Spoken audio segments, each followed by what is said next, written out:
好似更加凄涼、更加慘嘅感覺。嗱，我講嘢都好似好慘咁樣。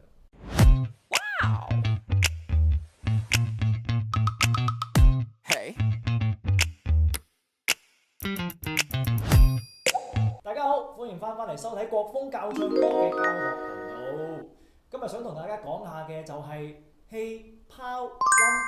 咩係氣泡音啊？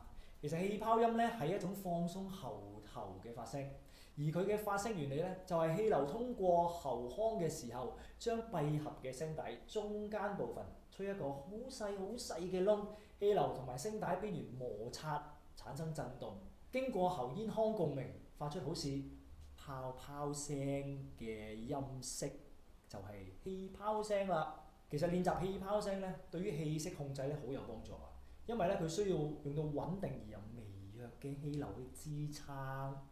而另外啦，氣泡聲咧有一個好處就係可以幫你放鬆你嘅聲帶，舒緩你嘅聲帶。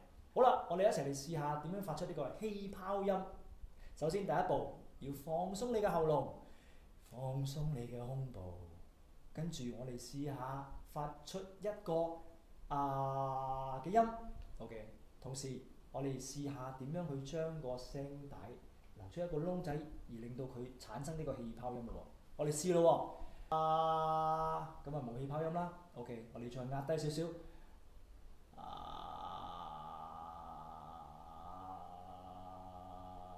大家聽唔聽到啊？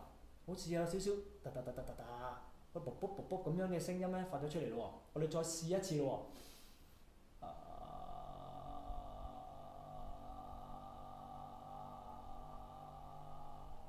或者好多同學仔未必能夠一次過做到，咁我哋再試下另一個練習，我哋就係嘗試將一個音 ，OK， 將個音 ，OK， 由一個高處去到個低處，就好似我哋平時打喊路嘅時候個感覺就係、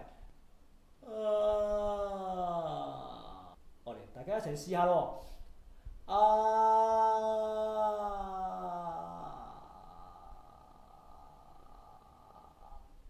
你哋做到未呢？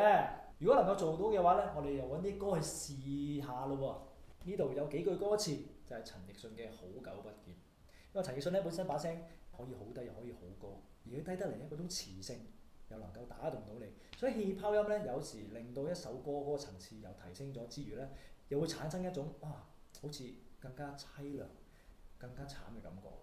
嗱，我講嘢都好似好慘咁樣。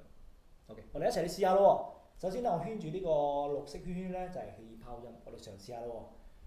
我來到你的城市，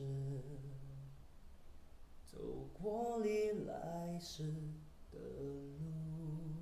或者大家又可以試下唔加氣泡音嘅感覺係點樣？我來到你的城市，走過你來時的路。大家係咪覺得加咗氣泡個感覺咧凄美啲啊？跟住我哋再用另外一首歌去做一個練習啦。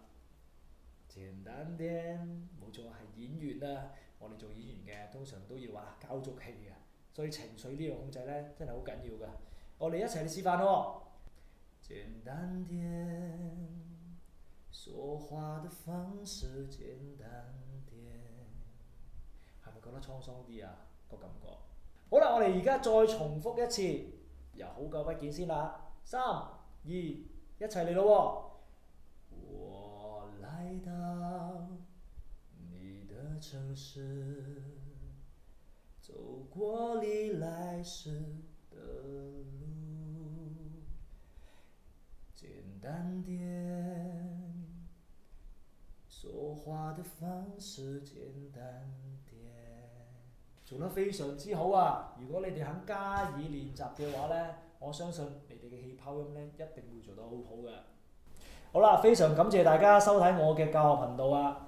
睇完啦，記得要做啲咩啊？當然要訂閱我哋 EMA 嘅頻道啦，再加點讚，多謝你哋。誰都可發光，梗係揀呢個地方啦。